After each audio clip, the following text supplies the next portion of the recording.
السلام عليكم ورحمة الله تعالى وبركاته. مرحبا بكم معايا في مطبخ أوركيديا.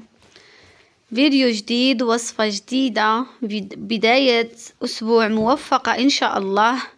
غادي نحضر معاكم اليوم الفول مشرمل، كيجي زوين بزاف، كيجي لذيذ بطريقة اللي صحية. وهذا وقت الفول، فول جديد غزال، كيجي لذيذ بزاف. نستغلوا الوقت ديال الخضر والفواكه، ناكلوهم في وقتهم بكثرة. فغادي نحضر معكم الفول مشرمل، كيجي زوين بزاف، كيجي لذيذ. خليكم مع طريقة التحضير والمقادير اللي غادي نعمل فيه. هنايا غادي ناخد واحد الكمية من الفول، وغادي نحيد لها الرويصات ديالها بهذه الطريقة اللي كتشوفوا معايا، وغادي نحيدو حتى واحد الخويط كيكون في الجناب. الا كان كنحيدوه، الا ما كانش راه ما غاديش نحيدوه. المهم غادي نكمل الكمية اللي عندي كاملة. بالنسبة للخويط هو هذا، الا كان في الفول ضروري خصنا نحيدوه باش كيجي مزيون وما كيجيش يحرش. هنايا غادي نستمر حتى نكمل الكمية اللي عندي كاملة. من بعد غادي نعمل واحد البانيو فيه الماء والقليل من الخل، وغادي نغسلو مزيان مزيان ونعملو في واحد الشبكة يقطر. هنايا غسلته وقطر. غادي ناخد الفول ونبدا نقطع فيه. هنايا عملت كمية كتيرة شوية، غادي نحتفظ بالنص والنص غادي نشرملو بطريقتي اللي غادي تشوفوا معايا.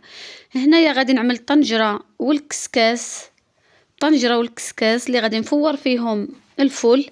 غادي نعمل في الطنجرة الماء، وغادي نعمل الكسكاس، وغادي نبدا نقطع بهذه الطريقة اللي كتشوفوا معايا. نحاول نقطعهم رقيقين ونعمل في الكسكاس حتى نكمل الكمية اللي عندي كاملة، ونخليه يفور على نار تكون متوسطة حتى نحس به طاب.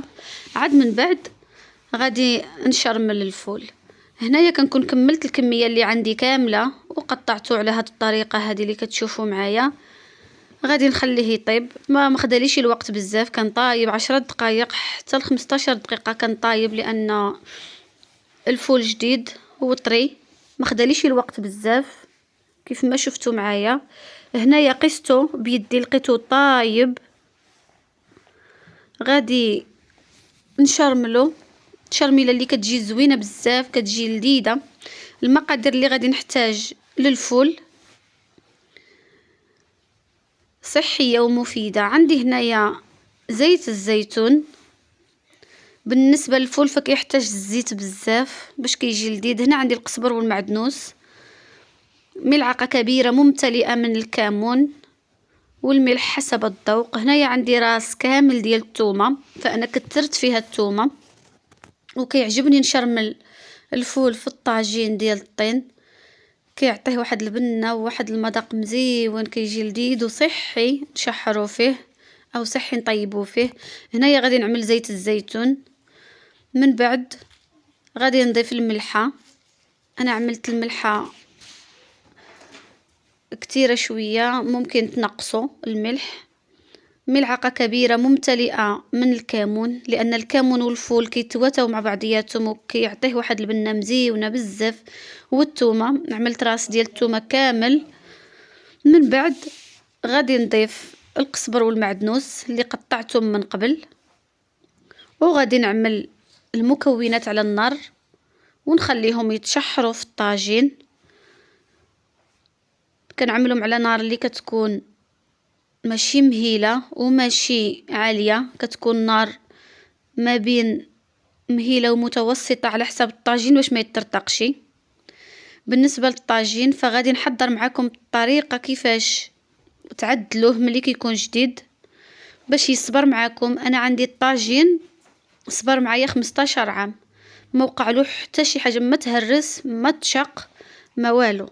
غادي نحضر معكم من بعد هذا الفيديو، غادي نحط لكم طريقة كيفاش تصايبوا الطاجين.